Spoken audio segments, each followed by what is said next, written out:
بسم اللہ الرحمن الرحیم رب اشرح لی صدری ویسر لی امری واحلل عقدۃ من لسانی یفقہوا قولی ربی زدنی علما السلام علیکم ورحمۃ اللہ وبرکاتہ۔ الرحیق المختوم، نبی کریم صلی اللہ علیہ وسلم کے سیرت کے حوالے سے آج ہم جانیں گے۔ غزوہ بنو قریظہ۔ منوبل کا ٹوٹنا اس وقت اپنی سیما کو پہنچ گیا جب حضرت علی بن ابو طالب رضی اللہ عنہ اور حضرت زبیر بن عوام نے پیش قدمی فرمائی اور حضرت علی رضی اللہ عنہ نے گرج کر یہ اعلان کر دیا کہ ایمان کے فوجیوں، اللہ کی قسم، اب میں بھی یا تو وہی چکھوں گا جو حمزہ نے چکھا ہے یا ان کا قلعہ جیت کر رہوں گا۔ چنانچہ حضرت علی رضی اللہ عنہ کا یہ سنکلپ سن کر بنو قریظہ نے جلدی سے اپنے آپ کو اللہ کے رسول صلی اللہ علیہ وسلم کے حوالے کر دیا کہ آپ جو فیصلہ مناسب سمجھے کریں۔ رسول اللہ صلی اللہ علیہ وسلم نے حکم دیا کہ مردوں کو باندھ دیا جائے۔ چنانچہ محمد بن مسلمہ انصاری رضی اللہ عنہ کی نگرانی میں ان سب کے ہاتھ باندھ دیے گئے اور عورتوں اور بچوں کو مردوں سے الگ کر دیا گیا۔ قبیلہ اوس کے لوگ اللہ کے رسول صلی اللہ علیہ وسلم سے عرض کرنے لگے کہ آپ نے بنو قینقاع کے ساتھ جو ویوہار کیا تھا وہ آپ کو یاد ہی ہے۔ بنو قینقاع ہمارے بھائی خزرج کے متر تھے اور یہ لوگ ہمارے متر ہیں، اس لیے ان پر احسان فرمائے۔ آپ صلی اللہ علیہ وسلم نے فرمایا، کیا آپ لوگ ان پر راضی نہیں کہ ان کے بارے میں آپ ہی کا ایک آدمی فیصلہ کرے؟ انہوں نے کہا، کیوں نہیں؟ آپ نے فرمایا، تو یہ معاملہ سعد بن معاذ کے حوالے ہے۔ اوس کے لوگوں نے کہا، ہم اس پر راضی ہیں۔ اس کے بعد آپ نے حضرت سعد بن معاذ کو بلا بھیجا۔ وہ مدینہ میں تھے، فوج کے ساتھ آئے نہیں تھے کیونکہ خندق کی لڑائی کے دوران ہاتھ کی نس کٹنے کی وجہ سے گھائل ہو گئے تھے۔ انہیں ایک گدھے پر سوار کر کے رسول اللہ صلی اللہ علیہ وسلم کی خدمت میں لایا گیا۔ جب قریب پہنچے تو ان کے قبیلے کے لوگوں نے انہیں دونوں اور سے گھیر لیا اور کہنے لگے، سعد، اپنے متروں کے بارے میں اچھائی اور احسان سے کام لیجیے۔ اللہ کے رسول صلی اللہ علیہ وسلم نے آپ کو مدھیستھ اس لیے بنایا ہے کہ آپ ان سے سد ویوہار کریں، مگر وہ چپ چاپ تھے، کوئی جواب نہ دے رہے تھے۔ جب لوگوں نے گزارش کی، بھرمار کر دی تو بولے، اب وقت آ گیا ہے کہ سعد کو اللہ کے بارے میں کسی ملامت کرنے والے کی ملامت کی پرواہ نہ ہو۔ یہ سن کر کچھ لوگ اسی وقت مدینہ آ گئے اور قیدیوں کی موت کا اعلان کر دیا۔ اس کے بعد جب حضرت سعد رضی اللہ عنہ نبی صلی اللہ علیہ وسلم کے پاس پہنچے تو آپ نے فرمایا، اپنے سردار کی اور اٹھ کر بڑھو۔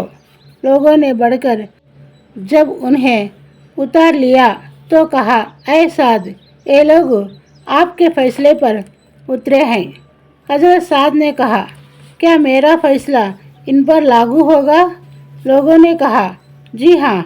انہوں نے کہا، مسلمانوں پر بھی؟ لوگوں نے کہا، جی ہاں۔ انہوں نے پھر کہا، اور جو یہاں ہیں ان پر بھی؟